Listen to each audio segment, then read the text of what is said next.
Welcome back to Chess Dog. This is John, and our chess adventure today takes us to the 6th round of my Southwest Open tournament of 2021.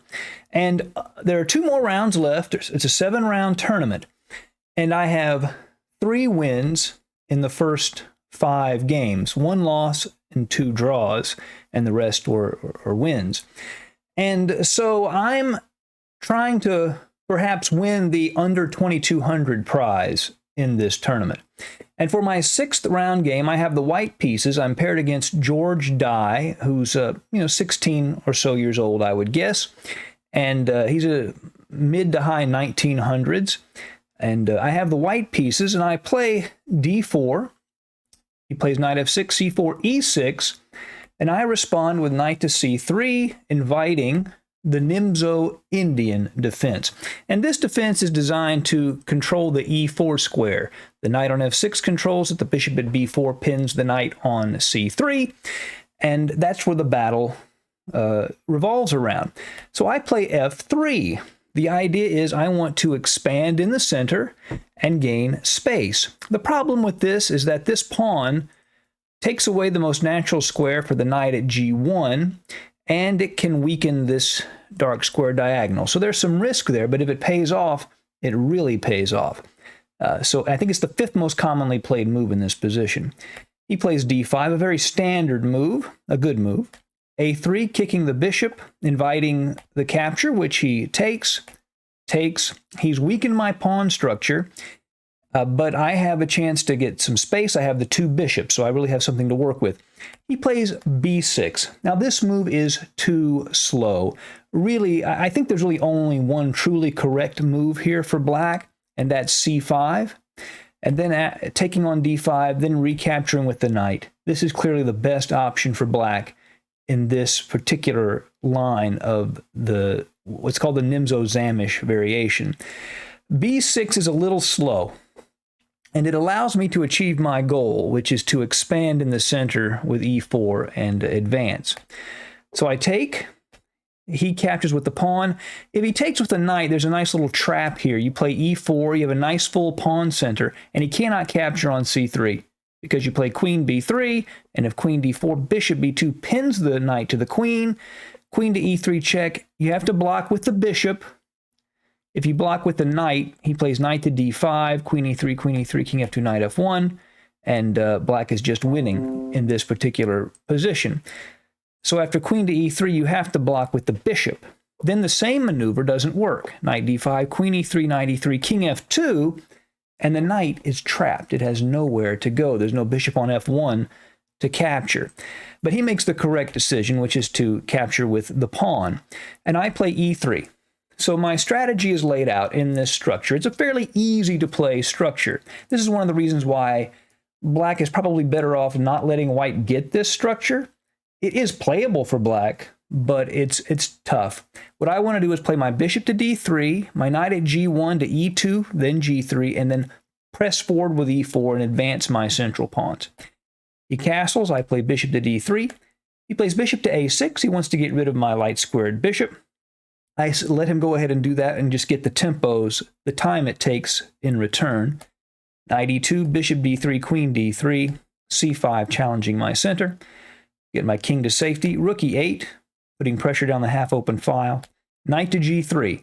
Then I can hop into f5. It also controls e4, helping me advance that e-pawn. Knight c6, bishop b2. h5. Now, what he wants to do is kick my knight away. He wants to irritate that knight. And there are some lines here where this move is good, but this isn't really one of them. It doesn't really work very well here. But he's already under a great deal of pressure. I play rook a to e1, preparing this push to e4. Queen to d7, and I make the push. e4. If he had played h4 here, I just play knight f5. He challenges, I just knight h4, yeah, something like this. Queen g4. That might have been playable for him. Maybe it'd have been a better option. He takes rook a to d8, challenging my center. Now, in this position, white has a move that's, if you know it, it's very natural and very easy to play. In fact, this whole game, everything I do are things I already knew about before the game started. This game does not reveal my chess playing ability compared to my opponents. It doesn't measure whether I'm a better tactician or whether I'm better at positional play. It's very simple. I understood this position, and my opponent really did not. And this next move reflects that. And after this move, the game, for all intents and purposes, is over. And the move is the exchange sacrifice. Rook takes f6, completely opening up his king. Pawn takes, and then knight h5. And look at the threats, threatening to come into f6, which really creates all kinds of problems. And there are forking possibilities. So he's in big trouble. Queen to d6, queen to f3, aiming at the f6 square. f5, just trying to liquidate in some way, maybe to prevent a fork. Queen f5, rook to e6. So he's controlling the f6 square. The problem is now I have possibilities of forking with the e-pawn. The first thing I do is play rook to f1, targeting the f7 square. Rook f7 check is threatened. He plays rook to d7 to defend that square, but then d5, forking. Rook to g6, dc6. He plays queen to d2, little trickeration, threatening mate on g2. I play the queen back to f3. If he takes my bishop, I would just take his rook on d7 with the pawn. It's under threat. So he moves the rook to safety. Now I play the bishop to c1, kicking the queen away, and now the bishop is safe. The queen went to a2. Knight f6, check. And he plays king to h8. The basic principle of grabbing decisive material here instead of a long combination is there's a little principle here, and it is this: if you have the choice between two things, you can grab a decisive amount of material, say just take your opponent's queen or take your opponent's rook, or you can play a forced mate in 5 moves. Which one do you choose? If you can take the material without consequences, which one do you do? And the rule is you take the material. Now that may sound ridiculous. Well, of course you're going to deliver mate. The problem is if the mate is 4 or 5 moves long, you might be missing something. It's possible that you're miscalculating, in which case it's better to just take the material.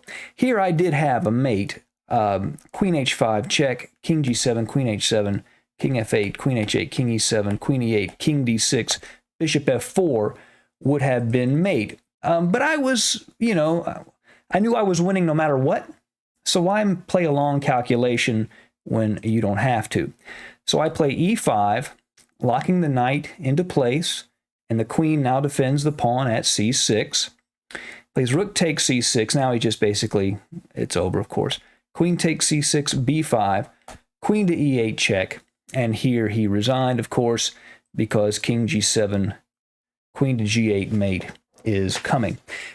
So this was a nice win. And again, it doesn't reveal anything about the quality of my play or my opponent's play. Basically, it's just a position I was familiar with and my opponent wasn't. And that happens from time to time. So now I have 4 points going into the last round of the tournament, round 7. And if I win, I'm going to be what they call in the money for the under 2,200 prize, which was $750. So I know if I win my next game, I'm going to have a very successful tournament and we'll have won some money. So I eagerly anticipate who my next opponent is going to be, and I will be covering that in the next video. It is very interesting, I promise you. Thank you for joining us at Chess Dog, and we will see you again soon. Goodbye.